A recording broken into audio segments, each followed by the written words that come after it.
is a very special night. Before we go into our meetings, we have the honor and the privilege of swearing in Nathan Curry as the new District 1 board member. And Judge Hunley is here to do the honors. Judge, we appreciate you being here. And so, come on down.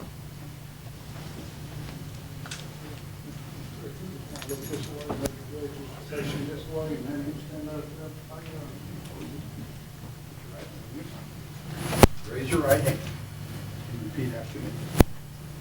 I, Nathan D. Curry, do solemnly affirm that I will support the Constitution of the United States of America and the Constitution of the State of Alabama, so long as I am a continued citizen thereof. And I will faithfully and honestly discharge the duties of this office upon which I am about to enter to the best of my ability. So help me God.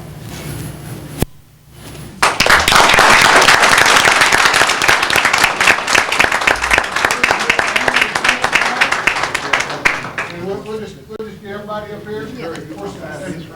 And we'll get our other board members and superintendent. That's what you like to do. Let them get signed. Oh, that's right. I've already got you straight over there, man. That's true. And in keeping with the Governance Act of the State of Alabama, Mr. Curry will sign the certificate of affirmation of school board members.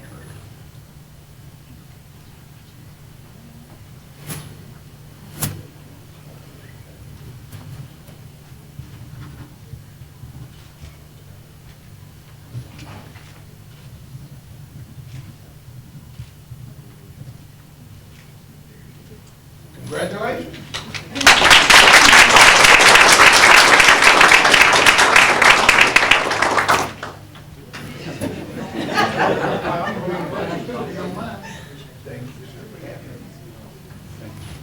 This I get to be part of your family. Well, y'all gonna be scared. There you go. There you go. They can't see everybody. You think it's short when you let it down? That's just a short one. Now, whoever can't see me, that means I can't see you. All right? So if you can't see me.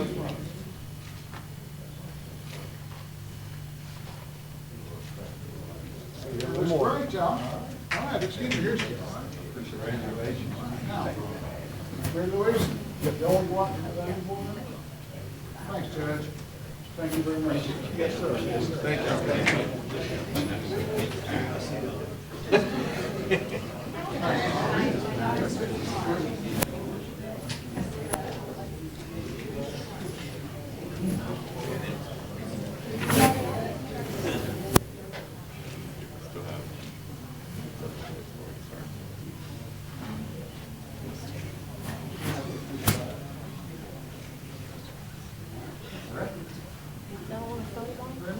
No, I thought about it, but I said, no, I won't photo bomb any photos. I feel bad about it.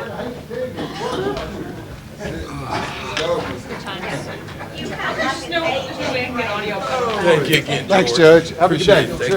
Have a good day, Judge.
County Board of Education work session is now in session. And Mr. Anderson, who moved on me, would you give the invocation, please? Bow your heads, please. Lord, we thank you for a wonderful start to our school year. We thank you for our students, our staff, and our parents, families that are in our system. Please guide us with your hand. Welcome our new member to our system. Please give him your guidance as we go along. Please give us the wisdom to make decisions that are in the best interest of all involved. We ask this in your Son's name. Amen. Yeah. Right. I recommend approval of the agenda for August 4th, 2016. Motion. We have a motion and a, you Kind want of to second it? We have a motion and a second. Any discussion on the agenda? All in favor? Aye. All right, I was going to, will this be including the special session? Because we do have an addendum to add before we vote on that. A personnel Yes. addendum. So Are that you needs to asking be me? added. Yes, needs to be added in, That's okay? addendum This is number for- 3. Addendum number 3, and Mr. Kubik put a copy of it in front of you, I hope. Yeah, but won't we just add that when we get to the personnel vote? We can, but it would be part of the agenda. Okay, all right. So we've already voted. That was very efficient. Okay. You're holding us up. I know, sorry, they're looking for a record. All right, Mr. Superintendent, let's have your update. All right, we want to introduce Mr. Eddie McCord. He's our Supervisor of Transportation. Give us a wave, Eddie. Eddie's been with us for 22 years, and all of our transportation issues have gotten off to a good start this year. And so we're excited about Mr. McCord coming on board. And I also want to introduce Ms. Michelle Stovall. She is our Coordinator of Student Services, and she'll be presenting a little bit later this evening in our program. So welcome those two that you guys will now see up here at our board meeting. So I encourage you to introduce yourselves to them when you get a chance. And we've had an awesome start of this school year. We've had 2 good days, and what I hear from different principals and kind of from teachers is this is one of the best starts of the school year that we've had. I think part of that may be bringing in, this year we brought in that 5th day. We used to have 4 work days before school started. This year we tried 5. We moved one of our January days up to fall. In our calendar, we brought teachers back Monday through Thursday, gave them a 4-day weekend, they got rested up, brought them back on Tuesday. He had Institute in the morning, and Ms. Stowe and Mr. Curry was able to make it to that, and that was a really good message that we were able to receive and to give on that. And so it's been a good start. In fact, that we've gotten a lot of input to ask for the teacher calendar to be changed the next year to a similar start days for them. So we'll be probably bringing that up in the future. Also want to announce, we just got word that we have applied for a Department of Defense grant to try to increase our Project Lead the Way implementation in grades K-5. We really feel like that needs to be our focus area, and if we get hands-on science and technology early on, that will kind of be the expectation will be set for those kids. And we just found out that we received that grant for $500,000 over 5 years, and that will bring on Mount Carmel in Riverton and Lynn Fanning Elementary. So they will add to the list. You know, our previous grant was Legacy, Endeavor, Monrovia, and Harvest.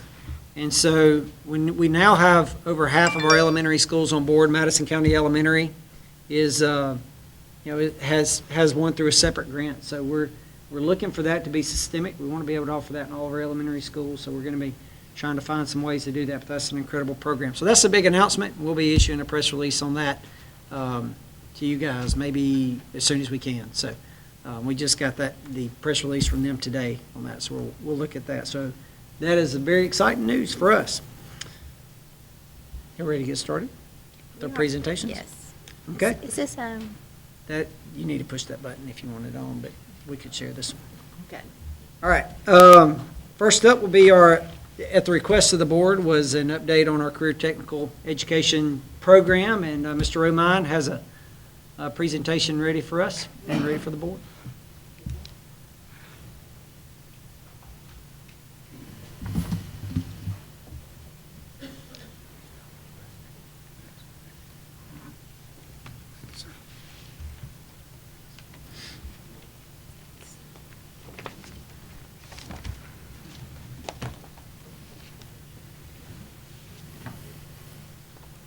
All right. First of all, I'd like to thank the board for having me here to present about the Career Tech Center and updates from last year and going forward. That kind of brings us to what our topics for the night. It's going to be brief, I promise. We're going to talk about last year, this year, and where we're going from here. First of all, I'd be remiss if I did not spend a moment to talk about the mission statement of the Madison County Career Tech Center. The mission of the Madison County Career Technical Center is to create lifelong motivated learners through dynamic, relevant curriculum encompassing advanced technology, college credit options, industry credentials, and strategic partnerships, preparing students to enter and compete in a global workforce. So, let's talk about last year. What did we do last year? First of all, we want to talk about our accomplishments. And we want to talk about the credentials that were attained. I'm sorry, we went too far. Credentials attained. We issued 15 National Institute of Metalworking Skills credentials to our students and 8 ASE Automotive Service Excellence credentials to our students. Now, these credentials are industry-based, and these are the same credentials that adults earn in 2-year technical programs. So that is a really good number. This is not the number of students we tested. This is the number of students that earn credentials. Another accomplishment that I wanted to highlight was how many students we actually started employment in field in our programs. We put 8 students to work in auto collision shops. We put 7 students to work in precision machining shops, including one at Remington, one of our new industries here in the North Alabama area, 5 in the horticulture area, and 4 in automotive services in auto shops. So, also, we had a student from Sparkman High School, Cody Kirkland, who finished second at the National Skills USA competition. There were over 1,000 students competing, and he finished second in the nation, earning a little bit over $4,000 worth of scholarships and cash money. So this year, here are our current program offerings at the Madison County Career Tech Center. We offer health science, cosmetology, Teach Alabama, welding, automotive services, automotive collision repair, precision machining, plant systems, plumbing and pipe fitting, work-based learning, and the new one that we added this year was driver's education for our 10th grade students so that they can participate in our programs, as well as health and management principles. So we've added those programs to our course offerings. What does our enrollment look like by school so that you can look at your district? We have 75 students enrolled from Buckhorn, 93 from Hazel Green, 40 from Madison County, 24 from New Hope, and 101 from Sparkman, giving us, as of today, on roll, 333 students. That is a fluid number. That number can change dramatically, not dramatically, within 10 or 15 kids between now and next Wednesday when our rolls will stabilize after schedule changes and all are done. So where are we going in the future? Because career technical education is a pipeline into the workforce, and we want to be on the cutting edge of that. So we've set a 3-year plan in place for career technical education at the Madison County Career Tech Center and in Madison County schools. We want to advance state and local policies and leadership initiatives that sustain a continuous school improvement effort. We want to annually increase the percentage of students that earn an industry-recognized credential. We want to increase dual enrollment opportunities for students in technical fields. We have partnered with Drake this year, and we're having about 30 students that are getting dual enrollment credit in a technical field and academic fields at the same time. We want to begin implementation of the Alabama Simulated Workplace. I'll talk about that in just a moment. We want to increase our industry partnerships. We're always looking to do that. We want each of our programs to have an industry partner within the next 3 years at the Career Tech Center. And we want to align our programs with Region 2 workforce development needs. So what is the simulated workplace? This is the vision, mission, and goal of the simulated workplace. I'm not going to read these to you. These are in your packet. This is the part I want to focus on. What are the objectives of this? First of all, this program wants to present a curriculum in a relevant and purposeful manner. It wants to place business and industry processes directly into the CTE programs. We want to bring in the 5S, the Six Sigmas, into our career tech programs, not as a part of it, not just as something we talk about. We want to incorporate foundational academic and career-ready skill sets. We want to provide students with an understanding of all aspects of an industry or business and how their individual successes leads to company profitability. And we want to provide each student with an understanding and knowledge of how career technical courses utilizing project-based learning along with work ethics, workplace processes, and behavior are integral skills to successful employment.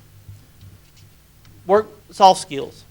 The last one we really talk about soft skills. When I talk to employers and businesses, that's the number one thing they tell me that our students need more of is soft skills, work ethics, workplace skills, dressing appropriately, those type of things. Yes, sir. So you said you're bringing Six Sigma in under your second bullet there? It's part of Six Sigma, not as its complete process. We're using So parts they of. can't earn a green belt? They cannot use that, earn that, no, not in this, because we're utilizing multiple industry programs Uh-huh. so that they have an understanding of all of them.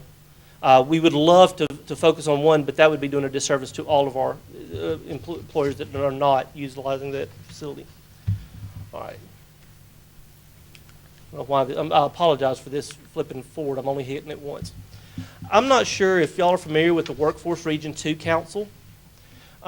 This council was formally established in 2015 by the Alabama State Legislature and provides a direct link to the workforce needs of business and industry at the local level.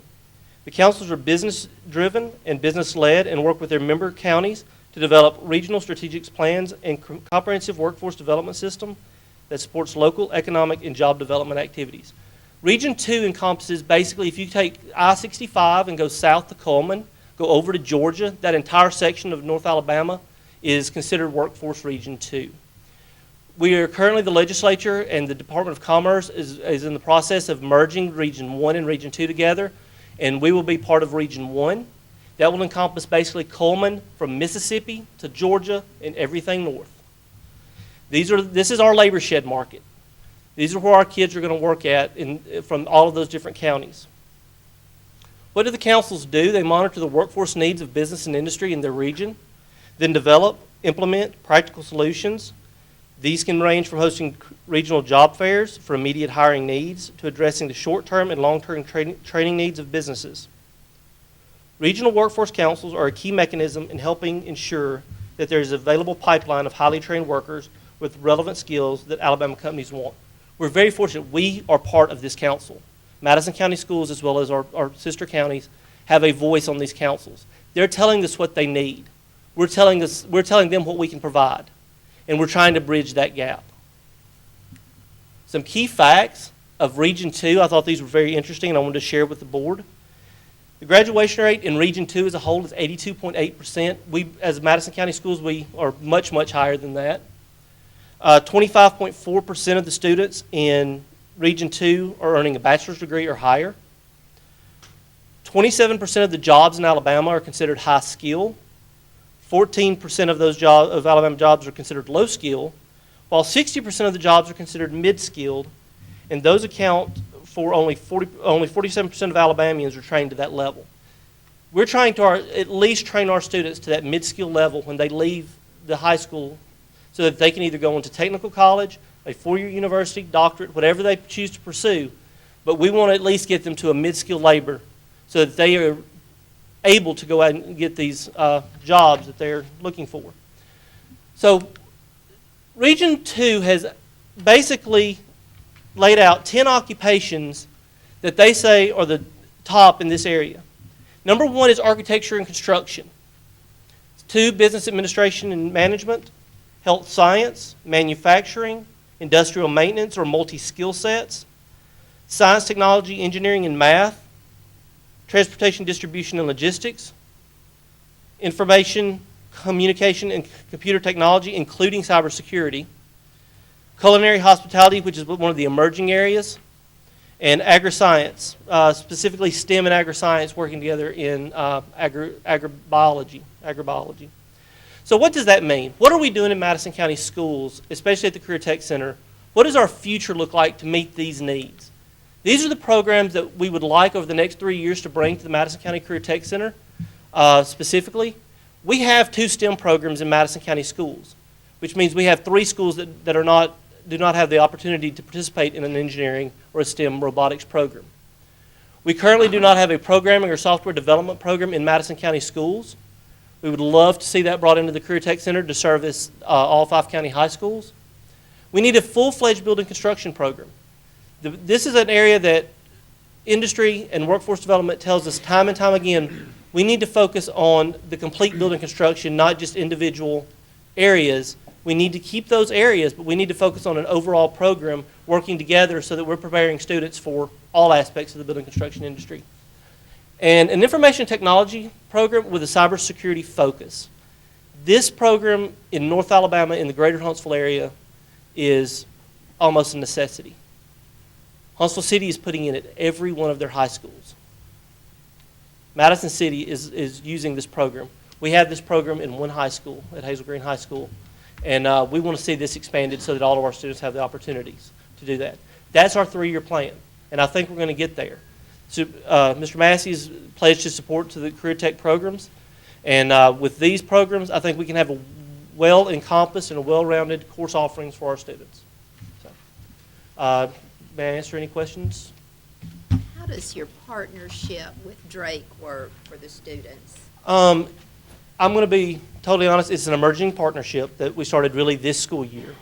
Right now, the program works where students can leave campus, whether it be in the morning or the afternoon, and they can go to Drake or even Calhoun. We have a partnership with them as well, and take these classes, and they get transcripted credit for it in high school. So if they're taking, let's say, CIS 146 at the collegiate level, they're getting credit for a computer class in the high school that goes in their high school transcripts. And where we want to go with Drake, since they're literally 8 minutes down the road, is that they offer classes in the middle of the day where we can get students there at any time there's a class offered that meets their needs. That's where we want to go. So, yes, sir. With the cybersecurity focus, is there a plan to have a track for a certification, or do you see that as a possibility for the students that come through there? What we would like to do, and we have the benefit at the Career Tech Center of offering 4 credits per year that a kid is there. So when you can do that, you can offer some more time. Our times are a lot longer than at a regular high school. So yes, we would love to offer Net Plus, Security Plus, A Plus, all of these security, all of these computer. Certified ethical hacker or something? Yeah, ethical hacker. We're actually offering that at Hazel Green right now, Okay. or starting this upcoming year. Our teacher just got certified in that. Okay. And with all of our programs, if our teachers don't hold the certification, they can't issue the certification. With our current programs in our building construction, our plumbing program, we're offering NCCER plumbing as a credential this year, and our welding program, we had 2 new teachers there, and we've got them certified to offer the NCCER curriculum. We are also, Buckhorn has an emerging cybersecurity program. They started it as an after-school club last year. This year they're incorporating it into an AP computer science class. They brought that back. That'll be the first time they've had it in about 4 or 5 years. Sparkman is looking at bringing something in, and our feeder middle schools are also looking at potential partners with this. We've partnered with DAU, Defense Acquisition University. They're actually extending some of their faculty to come on our campuses, some during the day or after school, to do that. So they're one of the partners with that. So those, we haven't quite had the resources to be able to push it out systemically. We've really relied on the schools to find a champion for that, and that's kind of where we are now, is we're recruiting those champions. Mr. Thompson's actually going to try to, thinks he's got some parents, community members that can bring that into Monrovia Middle School also. So we have middle schools now that are looking at building those in. So it's an exciting time for that. UAH is offering a 4-year cybersecurity degree, kind of piloting that way, and they're looking for secondary education with us, basically, to try to feed into that program. So it's a quickly growing field. So. Anything else? All right. I'll let you know if you ever need anything. All you have to do is let me know, and I'll get you. Thank you, Mr. Robach. Thanks. Thank you.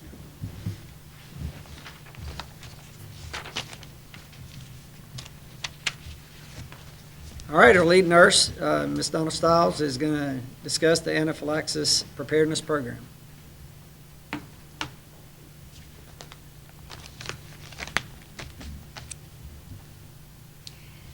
Last spring, Madison County Schools adopted the anaphylaxis preparedness program.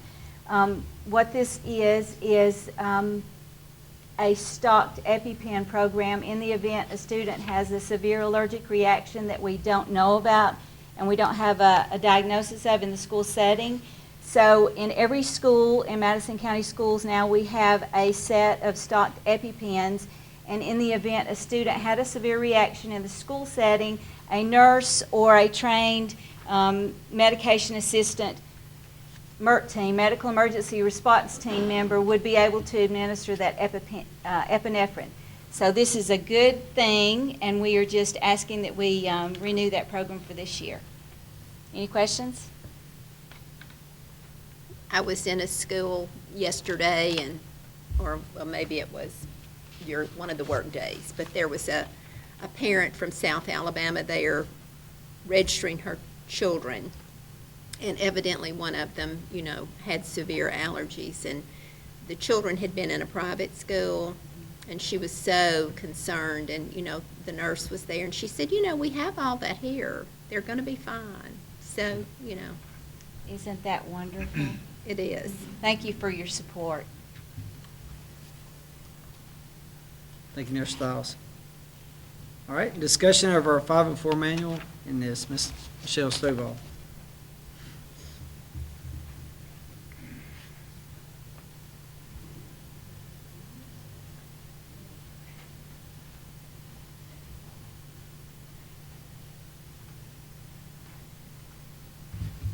So our 504 manual, it's a yearly update that we do for our 504 coordinators. They're at every school.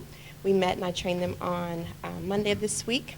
The policy, basically, the only thing I really did was update the contact information to change it from my predecessor to my contact information and make sure that all the board members were listed as they should be, and just made sure that the schools knew the actual documentation, which is also available on the website. But it's a yearly update that we do at the school level. If you have any questions? Do you have any idea how many children we have in Madison County that currently have a 504 plan?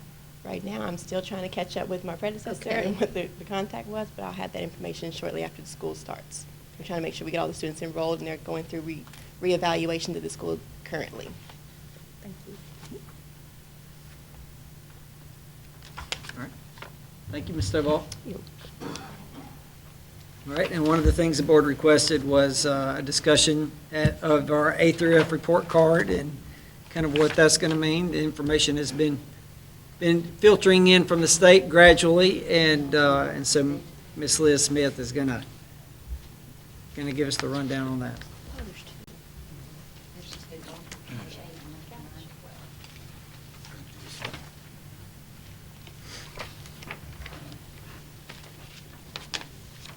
This might be an activity that you guys have to do some math along the way. I'm going to make so- you do some math. I miss teaching math, so we're going to do math today. No, not really. I'm going to talk to you tonight about the A through F report card, and I want to talk about these objectives here. The law, we're going to look at the report card law. We're going to look at our reporting phases, our indicator descriptors. I'm going to talk to you a little bit about the data that will populate the report card, and then how we calculate that. We're not going to go through all the calculations, but I'm going to kind of give you an idea of how that works. So in 2012, the legislation passed a law requesting that the state superintendent of education develop a school grading system that gives a kind of a total profile of our school systems as well as our schools. And in that, they ask at a minimum that we look at student achievement scores and our achievement gap. We look at learning gains, college and career readiness indicators, and so forth. So in 2012, Dr. Bice began setting up committees, and they started interviewing stakeholders and different people. And now we are at the point that our report cards are going to come out in December 2016, which is just a few months from now. So we're going to look at that a little bit more. This is the grading scale, the A through F. We will be graded alphabetically, and it is considered that schools that receive these grades are as the following here. As you can see, the A's are making excellent progress, and B's are about average, C is satisfactory, D is less than satisfactory, and F are failing. I want to bring your attention to that bottom little sentence there, though, because at this time there's been no decision made on what the numeric scale will be. And what I mean by that is if we were to receive 240 out of 300 points, that would be kind of like an 80%. But we don't know right now if that's an A, a B, a C. That has not been decided. So once that is decided, they will let us know and we'll go forward. But right now we're kind of in limbo waiting on a decision to be made. There are actually 2 phases for our report card, and I want to go over that with you. In December of this year, we are going to, both K-8 schools and 9-12 schools will be graded on 3 indicators. For our K-8 schools, we will be graded on student achievement, local indicators, and learning gains. And I'm going to go over that a little more in detail in a moment. In Phase 2, for our schools without a grade 12, we will have those same 3 indicators, but we will also add the Alabama Plan 2020 program reviews and our achievement gap. And so that will come out in December 2017, and that would be the completion of the report card. So 2 phases, a first phase and then a second one. Sparkman 9 will fall into that category? Or Sparkman 9 will actually not fall into either of those categories right now.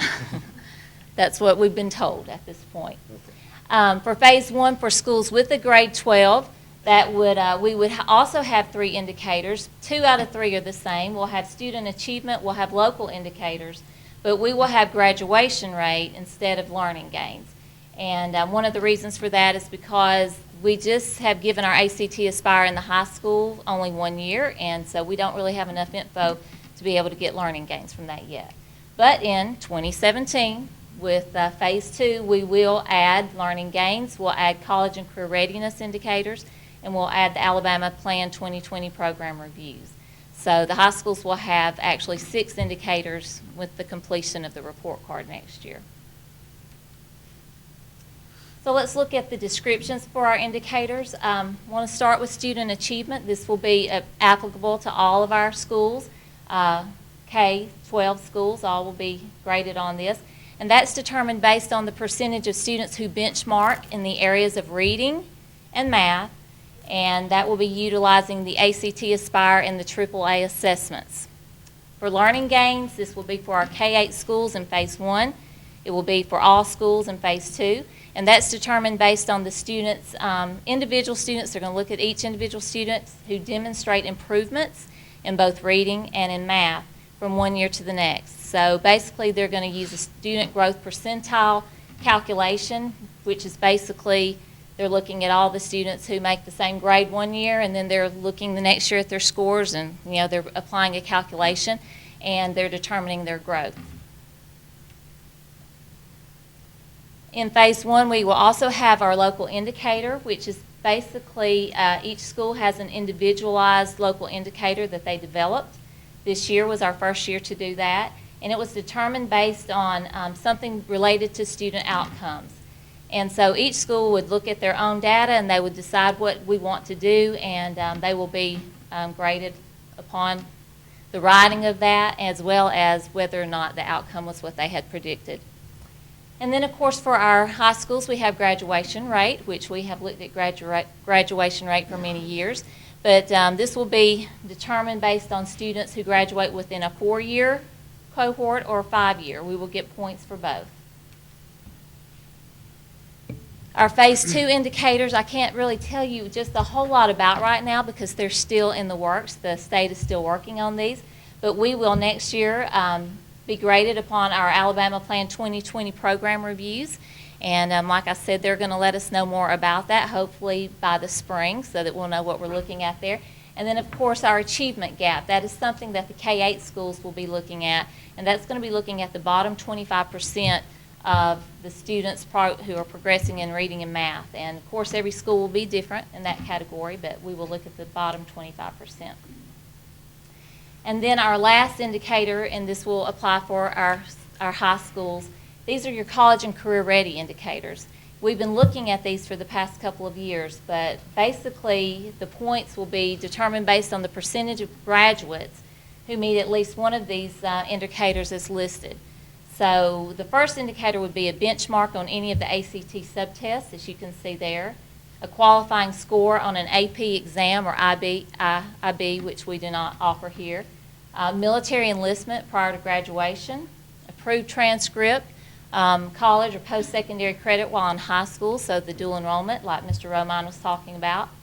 For those students who score a silver level or higher on the ACT work keys, or an approved industry credential. So if a student can receive one of those indicators, then they would be considered college and career ready, and we would get points for that.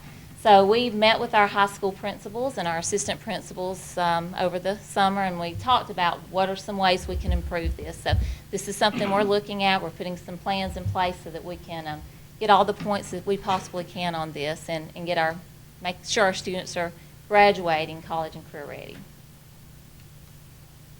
This is the data that we're using for our Phase 1 indicators. As mentioned previously, for all of our schools' achievement, we're going to use the ACT Aspire and the AAA assessments. For the learning gains, that's going to be applied for grades 4 through 8 in ACT Aspire. We're going to look at those years. Notice it doesn't have grade 3 because grade 3 it will be their first year to take it. Of course, the graduation rate, we're going to look at our 4- and 5-year cohorts, and then the local indicators, we've talked about that. That was individualized by the schools. One of the things that we do need to understand is that the only students that will be counted toward the A through F report card performance will be students that are deemed full academic year students, or FAY students. And basically what that means is that the students who appear on the fall attendance extract and appear on the spring attendance extract without any kind of break of enrollment, they're the only students that we will count on our report cards for our schools.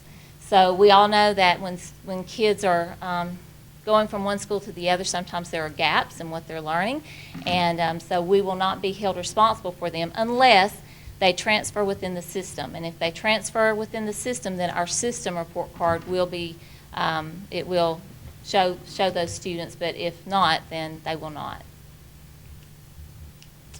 And then for our point distributions, this is another area that will likely be changed, but for right now, they have told us that each of our indicators will be worth 100 points each, so that's the total possible earnings that you can receive. So an example that I gave you here is for our K-8 schools. There are 3 indicators here, or achievement, learning gains, and local indicator.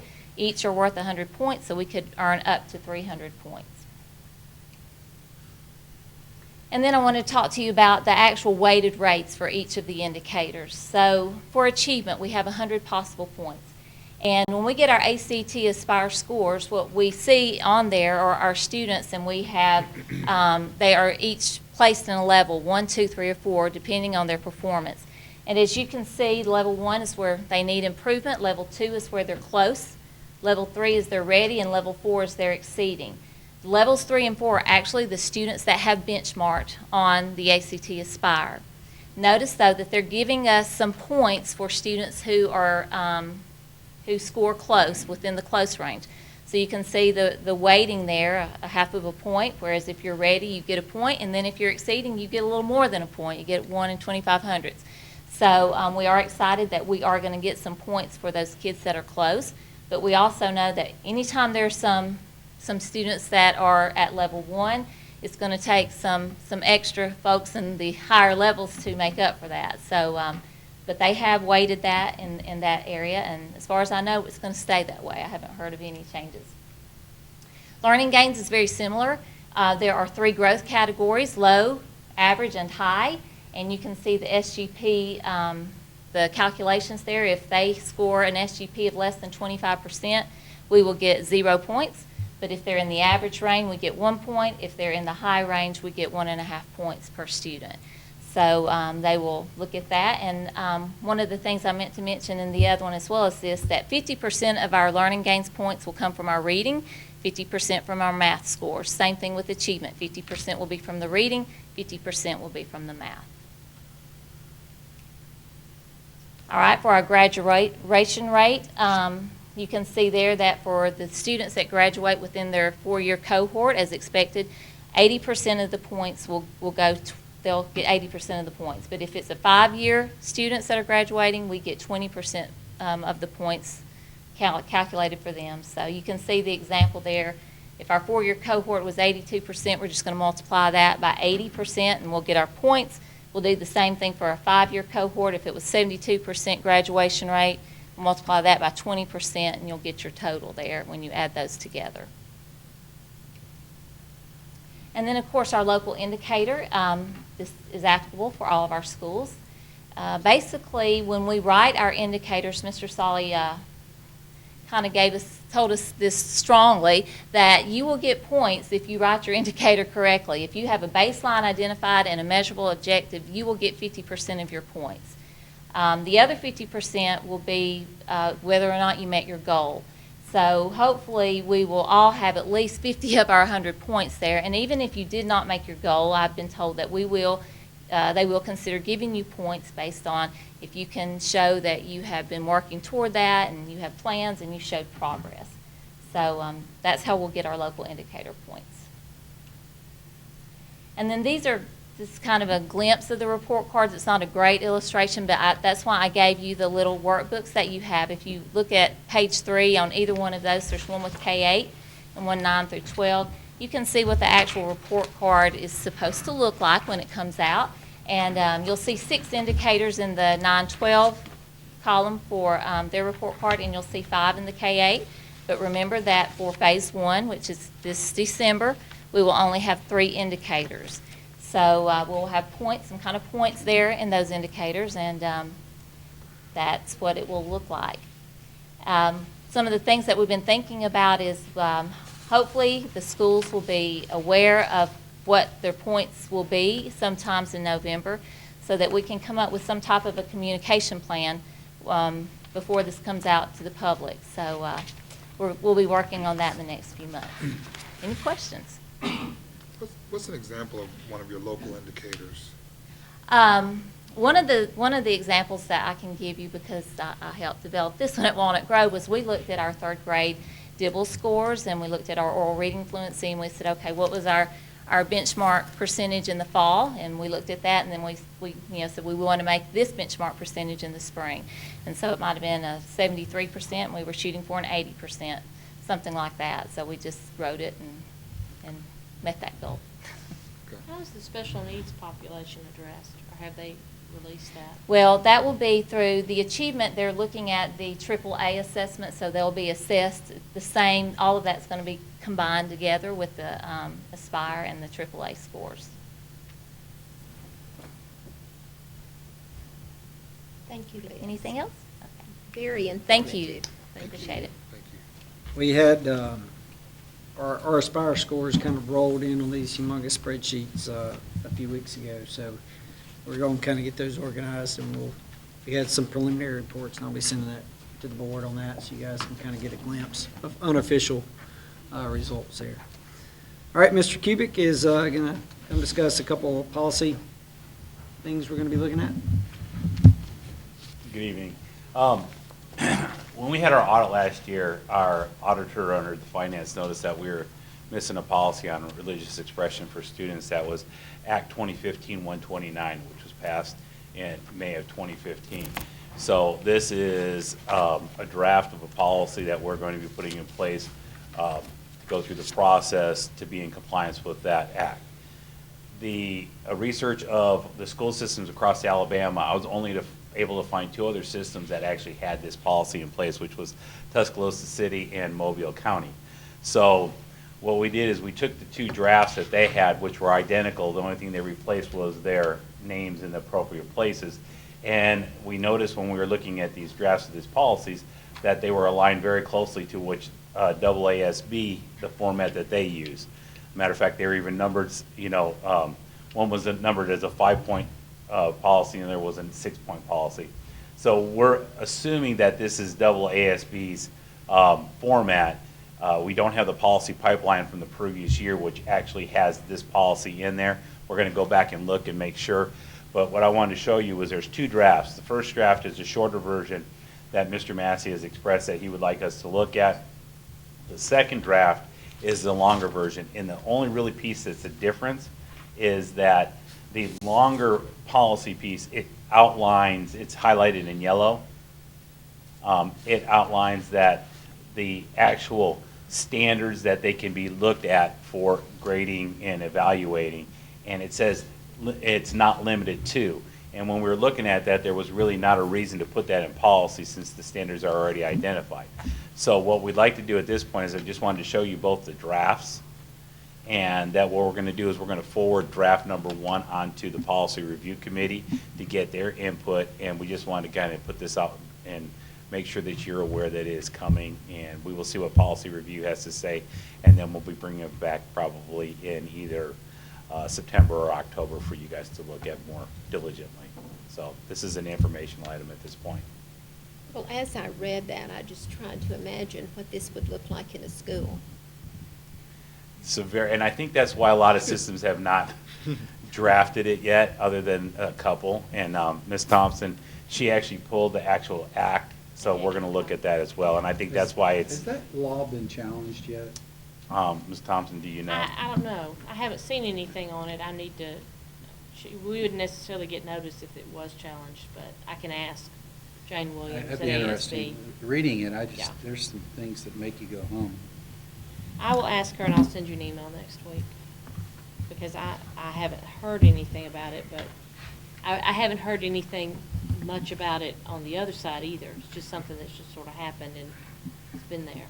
And, you know, interestingly enough, that's one of the differences between county and city systems. County systems, by law, are audited by the state examiner's office. City systems can just get a local audit, a firm to audit their books, and so the state examiners goes through our policy and, you know, checks them with the new laws passed, and so that, yeah, they noted that as one of the things we needed to come in compliance with. So I don't know, maybe we just had a really good auditor there too, which they are good, but so there you go. Thank you, Ken. Okay, that's it, right? That's it. All right, at this time, we will move into our special session. Our agenda's already been approved, and we're ready. All right, I recommend approval of the following contracts for services as attached. Motion. Second. All right, we have a motion and a second. Is there any discussion? If not, we'll vote. All those in favor, please say aye. Aye. All in favor. All right, I recommend approval of the following personnel items and addendums 1, 2, and 3 as submitted. Motion. Second. We have a motion and a second. Is there any discussion? If not, we'll vote. All those in favor, please say aye. Aye. All in favor. I do want to kind of note on here, also one of those was one of our central office personnel was Margaret Roberts. Margaret has been a grant specialist for our team, and she's the one that, at the last minute, when I kind of asked Tim and Margaret, I said, let's go for this last DOD grant. We weren't sure if we were going to be able to kind of have the time to get in there and get it, and she got after it, and she has been incredible. She's brought in millions to our school system, and she'll be missed. So I want to recognize her for that. So, And I would beg and plead for Ms. Yates and Miss Yates also. that we get someone as true to the rules and as detailed as, because that school, all the finances that go through that school, we need, and we need a special person to replace her. So that's what I would beg for your diligence there.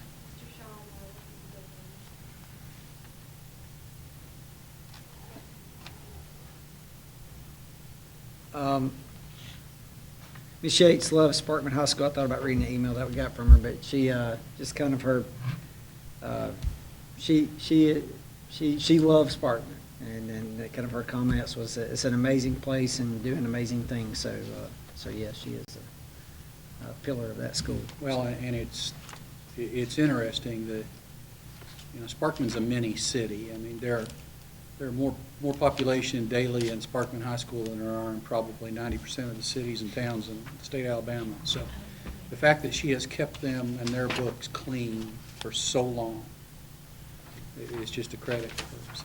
Yeah, we'll have her through the end of September, so we're going to make good use of that. So that's her scheduled date. So.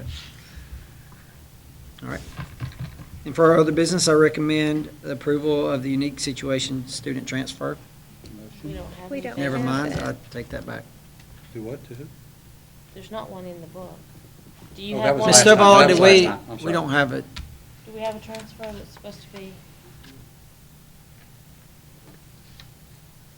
What about, we had two. Yeah, we had two. Right? One's at- Last time, wasn't it? One's in my area. We've got one. Got one that I saw. Okay. One's Well, I in- tell you what, we have an expulsion also recommendation, so did you guys want to go to Why don't we executive do the, session? why don't we do the transfer Yeah, let's do first? the Okay, I didn't transfer know that. first. And do the expulsion and all, and, Okay, is that way everybody else? all right. So I just want to make sure if y'all are ready for the transfer, if we need to get that documentation to you guys. So again, I. Recommendation for the Motion. transfer is there, okay. Second. All right, do you have a motion? Need For the second. All right, in a second, okay. Any discussion? Was there any documentation with that unique transfer? Oh, yeah, it was emailed. I mean, I saw one file, but I didn't see the second document, or, Are you recommending two transfers? It was one, right, Ms. Stovall? I said two, I was crosswired with the other. Okay.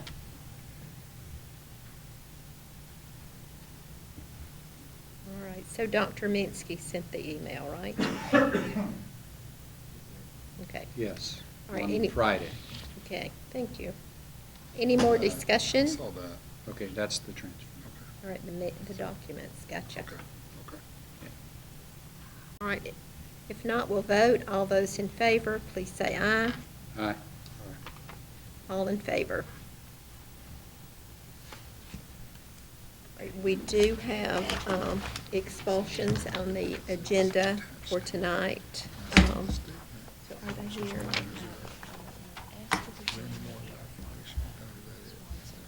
All right, is there anyone here from the? You should say the I don't think so either. Let's just go into executive session. Yeah, let's go to executive Yeah. session. We will entertain a motion to go into executive session. Motion. Second. We're really working Nathan hard tonight, aren't we? All right, any discussion? If not, we'll vote to go into special session to consider, executive session to consider these expulsions. All those in favor, please say aye. Aye. Aye. All right, all in favor. Announce that after the executive session, then you'll just be voting on this recommendation. After we come back from the executive session, we will just be voting on the superintendent's recommendation, so there'll be no more business conducted after that. But you're welcome to stay and wait for us to come back if you want to. Don't hurt each other getting out. Thank you all for coming.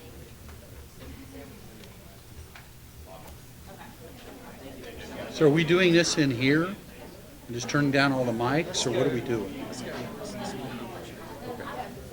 Hey, Mark, you check the small conference room for us? Check the small conference room, see if it's available.